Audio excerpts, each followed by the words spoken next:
often there's just as much buzz around the Oscars red carpet as there is from the award show itself. Lauren Downing-Peters from the School of Fashion at Columbia College is here to share her take on the night's fashion hits and misses. Lauren, thank you for coming in. Thank you for having me. This is actually my favorite part I of know, the show. me too. You want I to see don't what care about everybody the is show. wearing and what the Same, styles yeah. are and what the fashions are. But you know what was interesting? Men's fashion, you typically think, tuxedo, what do you do? Yeah. But now, over the years, they've gotten a little more risque. What do you say? I agree. I think we saw a lot of risks taken in menswear and suiting on the red carpet, especially with color. Yeah. Like Timothy Chalamet's butter yellow suit to Andrew Garfield's all brown suit. It was almost like they were recalling like the 1970s peacock revolution in fashion, which was really exciting. Yeah, because one of your favorites was Coleman Domingo, which I think was a lot of people's favorites. Yes, yeah, he just wears clothes so well in general, and I think over the entire award season, he has just churned out look after look, and I think what works so well for him is that he feels so at home in his clothes, like the tailoring and fit of his suits is always perfectly on point, but then the way that he accessorizes them feels so distinctly his, like he always adds some flavor to his looks that I adore. Yeah, I like it too. I think it does have a lot to do with the comfortability you are in your own skin. Absolutely. Oh, yeah. Yeah. Okay. All right, and the next look you like? Michelle Yeoh was a Michelle big Yeoh, hit. yeah. I feel like you haven't seen her crop up on many best dress lists, but for me, this was a real highlight of the evening. We saw a lot of silver and black on the red carpet, but this cobalt blue gown from Balenciaga was such an incredible breath of fresh air. The cut of it reminds me of mid-century haute couture and old Hollywood glamour, but I feel like the color brings it into the present, and I thought the accessorizing, while subtle, was really kind of an interesting choice. Like she has this incredible ear cuff and then her necklace dangled down her back. It was just perfect for me. Yeah, She looks it's fantastic. very nice, fantastic. One of the women of the evening, Cynthia Erivo, for many reasons. Yes. Was this green? I couldn't tell. It was dark green velvet. It's interesting. I was texting with some of my friends about this look and I didn't immediately feel drawn to it, but the more I sat with it and thought about it, the more I loved it. And I think that's always an indication of when fashion is successful, whenever it's like making you contemplate and making you think. And I think what works so well here is that it toes that line between costume and fashion in a really beautiful way. She can pull off these really interesting architectural avant-garde silhouettes, and this was just such a wonderful note for her to end on after a really interesting red carpet season with lots of wonderful fashion. But it still plays a nod to Elphaba. Exactly. Yeah. It was all of her looks. I think the entire award season were making this like subtle nod to Oz and to Elphaba, but they also felt distinctly her own. Yeah.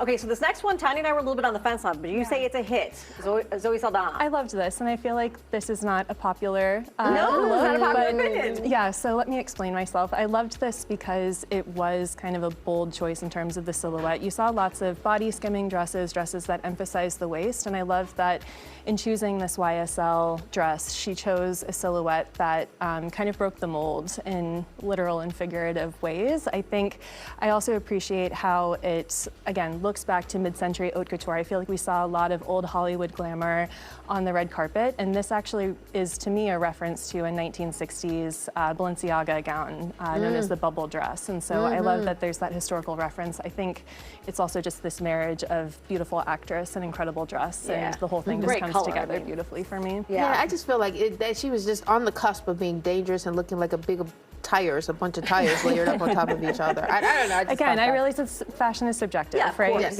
yes, absolutely. One of your misses, though, was her. Yeah, I think she was on a lot of worst dress lists. It's the belt.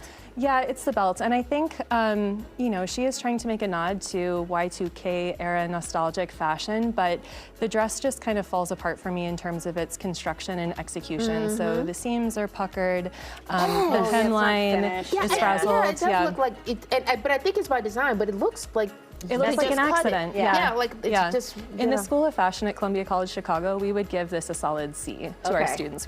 We expect better from them, and you would expect to see better on the red carpet. You don't want to see headlines. You don't want to see, you know. Okay, so Tanya and I picked our favorites, a couple of our favorites. Mine's first. Kelly Ripa surprised me. She looked gorgeous. She did, yeah. I mean, she just looks gorgeous anyway, but that is a very flattering dress for someone with a very athletic physique. Yeah, and the color suits her so well, too. It is definitely very, very pretty. Yeah. And then for the men, I liked Andrew Garfield's outfit, that brown. I just thought he looked fantastic. And it it really really stand out. And he was really feeling himself in this outfit too. Wasn't he? Look at him. Yeah, this is another example of that kind of nostalgic 1970s style men's suiting that I feel like we saw a lot on the red carpet, where men are really taking risks with fashion. And I think from like this full monochromatic all brown look to the shirt being unbuttoned all the way, he's even, you know, accessorizing with that necklace. Actually, with the necklace, and the glasses. Yeah. Uh-huh. It's really refreshing too. Yeah. Yes. Okay. Yeah. Now, here's someone who never misses.